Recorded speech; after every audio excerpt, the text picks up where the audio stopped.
I try to practice what I preach, and I try to preach what I practice.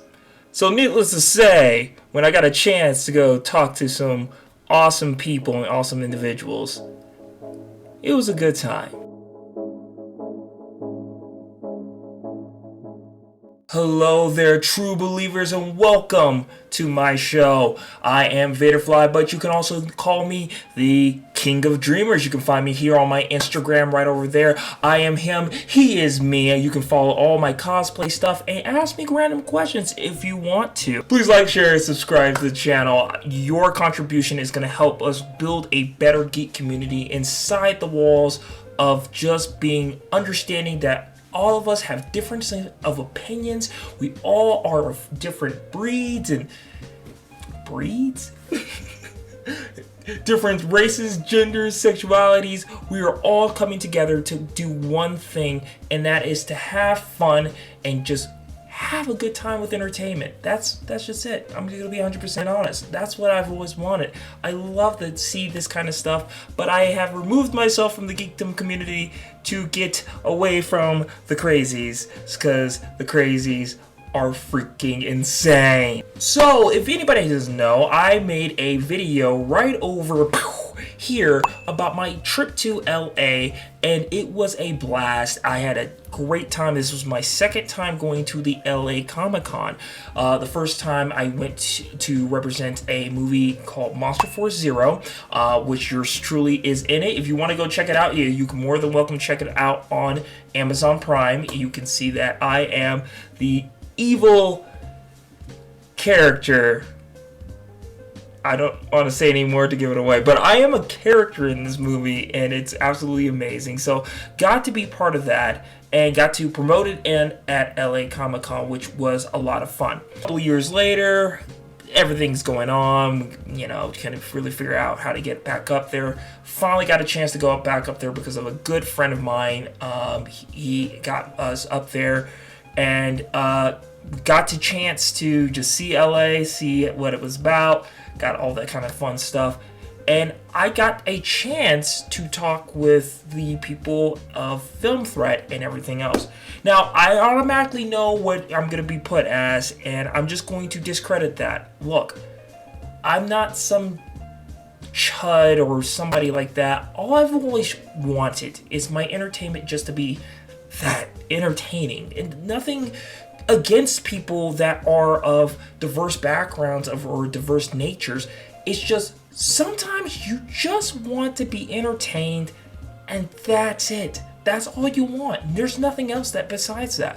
You just want to watch a movie and come out and go, wow, that was a great movie. I got a chance to talk to this panel, and Star Trek Girl and a couple others responded to my question.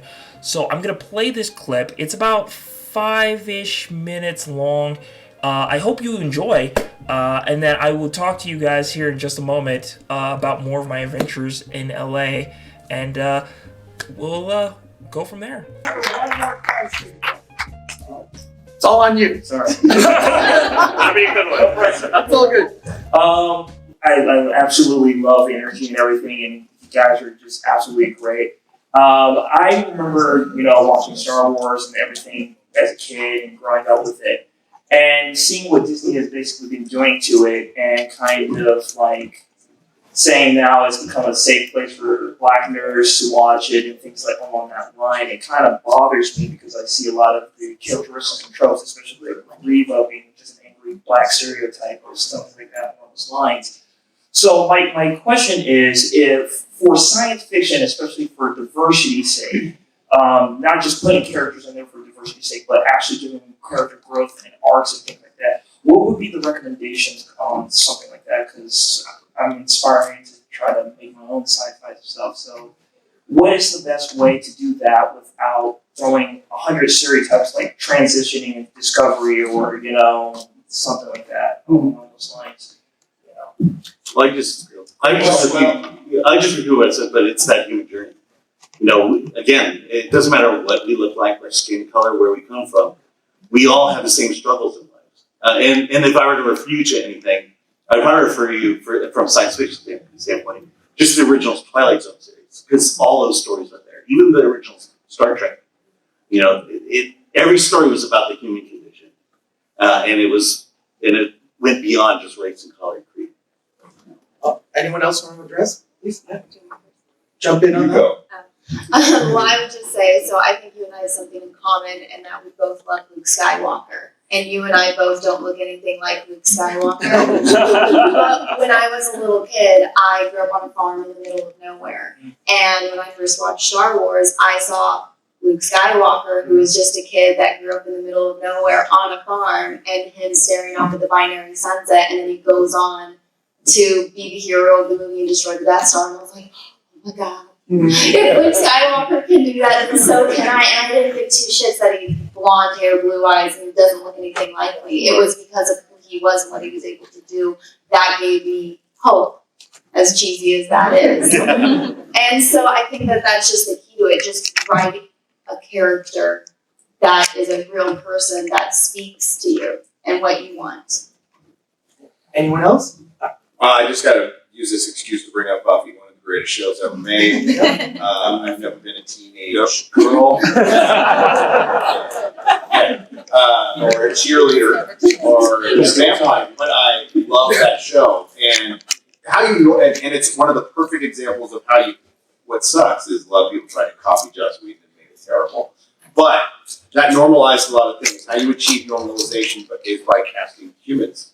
Just creating a human story. I like One Piece. There's a trans character in it. They don't address it at all. They just said there's a character. You know what? Didn't affect the story at all. I loved it. So what's interesting about that character, if you listed the attributes, you wouldn't even think that trans would not even be in the top 10. No, it's a human. And I think that's the problem is the characters have different attributes. The last thing on the list should be whatever. Ethnicity, Well, that's why sexuality. Captain Jack worked in Doctor Who. Right. Who's a pansexual, would screw literally anything. That wasn't the main aspect of his character, Bingo. and that's why he worked, and that's where normalization comes in, and that's through just writing what Alan said. Hero's journey.